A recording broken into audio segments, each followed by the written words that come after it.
Happen adalah nama penggemar yang dibuat Skylar setelah berpikir beberapa saat.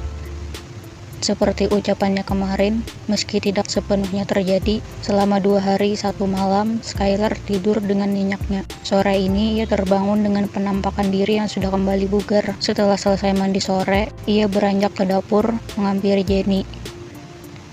"Bagaimana tidurmu, Skylar?" tanya Jenny dengan menyuguhkan makanan yang sering dimakan Skylar. Kali ini porsinya ekstra lebih banyak. "Aku bahkan tidak bermimpi apapun," sahut Skylar dengan meneguk jus mangga. "Paket datang," suruh Hugi dengan membawa kotak besar berisi beberapa kado berbagai ukuran. Skylar membulatkan matanya melihat semua itu. Sebelum Skylar melancarkan kekhawatirannya, Hester muncul dengan menekan pelan kedua pundak Skylar. "Tenanglah, tidak apa-apa. Semuanya aman. Kamu akan baik-baik saja, Skylar," ujarnya menenangkan. "Aku sudah membuat perjanjian dengan pihak penerima paket. Mereka berjanji tidak akan membocorkan hal ini pada pihak siapapun. Aku mempercayainya karena..." Hugi melirik Hester meminta untuk melanjutkan ucapannya. "Tidak semua orang itu jahat, Skylar. Aku tahu kamu pasti sudah tahu akan hal itu. Kali ini saja. Percaya ya." Hester menatap lekat tepat ke mata Skylar. Skylar hanya menghela napas berat karenanya, tanpa berkomentar apapun. Ia kembali melanjutkan meminum jus mangganya. Hester tersenyum senang karena ia sudah berhasil membujuk Skylar. Jenny dan Hugi dalam diam memberikan 4 jempol pada Hester. "Ini milikmu, silahkan kamu buka sendiri," kata Hugi dengan menyodorkan salah satu kado berukuran cukup besar. "Mau aku yang membukakannya?" Hester menyadari arti tatapan Skylar yang masih merasa enggan menyentuh kado tersebut. Padahal seluruh kado sudah dipindai dan semuanya berisi barang yang aman. Skylar mengangguk dengan mukanya yang datar.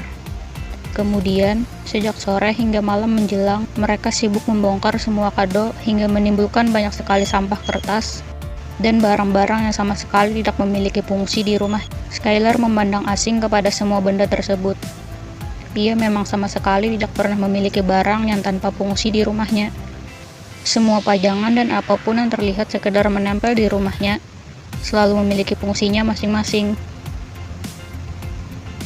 "Bukankah ini barang yang biasa disebut orang-orang sangat lucu, Skylar?" komentar Hugi. "Apa fungsi dari sebuah kata lucu?"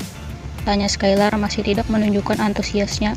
Dari kado pertama dibuka, bahkan hingga kado terakhir, ekspektasi yang sempat terlintas dalam benaknya hanya satu.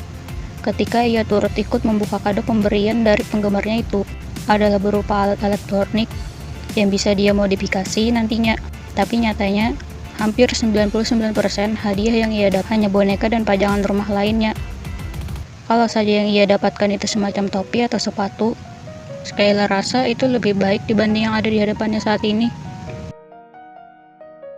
Tidak harus semua hal yang memiliki fungsi adalah sesuatu yang baik, Skylar. Barang-barang yang bersifat lucu ini bisa saja menjadi peneman tidurmu, atau bisa juga menjadi penghias dalam kamarmu yang monokrom itu, ujar Hester dengan mengambil salah satu boneka kemudian dipeluknya. Karena dia merasa gemas, Skylar memperhatikan itu sebentar.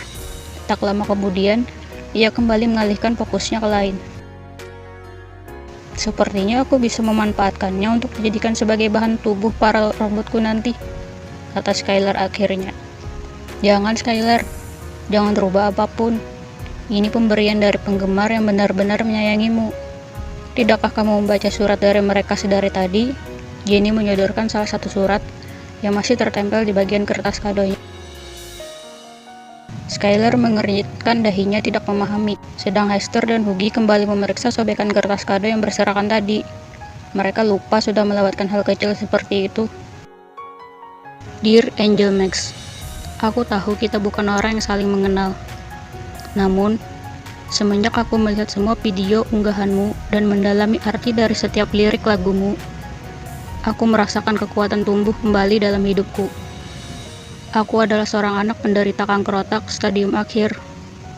Aku tidak memiliki cita-cita dan harapan selain bermimpi, masih dapat melihat matahari esok pagi.